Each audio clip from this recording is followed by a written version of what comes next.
This is what the water will look like after it's been sitting for just a little bit. It'll be kind of like strong tea or weak coffee colored. This is just the lid to my shampoo.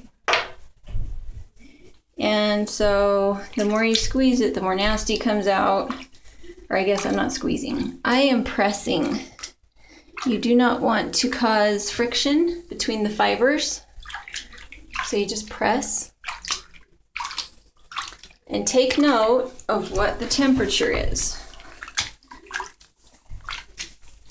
And you can probably fit a whole fleece inside as many bags as I have, but it makes it take longer to clean it because not all the fibers get equally wet. So this is how you empty it. You move everything to the end. It's going to be interesting to do this one-handed. Pull the plug. The other thing that helps with this is if you don't put it in mesh bags, then any vegetable matter that you have in here goes down your drain. So it gets stuck. Vegetable matter would be hay and straw. So by having it in these lingerie bags, you don't have to worry about vegetable matter going down your drain. It all stays in the wool. And honestly, I've done it without the bags before. And when I do it without the bags, I still have just as much vegetable matter in the wool, but somehow like the vegetable matter multiplies so that it also clogs your tub. Again, you could do this outside. You just have to be really careful that the temperature that you put back in is the same temperature as what just got drained off the wool. And no agitation. Look at all that lovely manure water going down the drain. So sad. However, my lawn and garden would not appreciate the shampoo that would be going with it. So sometimes you have to shift it around so that the water could find a way down. Otherwise, everything in the front blocks the water from coming from the back. So I push it to the side so that it has a clear path to get down the drain. Is that nasty? And you can let it drain for a really long time. But the dirt can't really escape from the wool unless it has water to be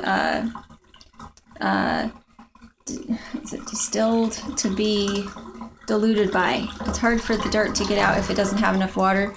So you could sit here and just let it drain for forever, but it doesn't necessarily do you any good because there's so much dirt in it. It needs some water to dilute it before it can come off the wool. So that's what it looks like, and this is how I fill the tub back up. I wait for most of it to go down. What do you need, honey? Okay, hurry up. We gotta go soon. We have to go right now? Soon. Then I just turn it on a little bit to the point where I want it. And try to get it there quickly. That's a cold spot.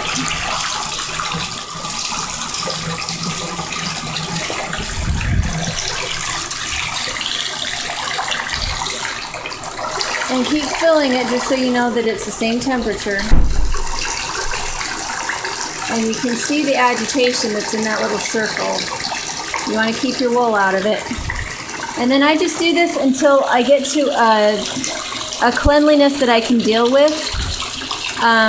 It's really, see if I can move away from that. It's really, really hard to get all of that dirt out and all that manure out. It's kind of, I wouldn't say it's impossible, but on a home-based scale where you're doing it in your bathtub, I've actually had 12 rinses before. I think as long as you use shampoo, you'll probably not have to do that many, but 3 or 4 is pretty normal. And at that point, it's good enough to spin, and you're going to wash it again later anyway, and you're going to card it, which just cleans it that much more. And then once you've got it spun, you rinse it again to set the twist. So by the time you actually wear the garment, it's actually been cleaned pretty thoroughly. The only reason you'd want to have it even cleaner than that is if you knew that you were sensitive to the manure, like extremely sensitive. And if that's the case, you shouldn't really be working with wool because you'll always have just a little bit of a residue until it's been quite well worn for a long time and it's been through several washes. So Anyway, that's how I clean it, and I'll show you later how I dry it.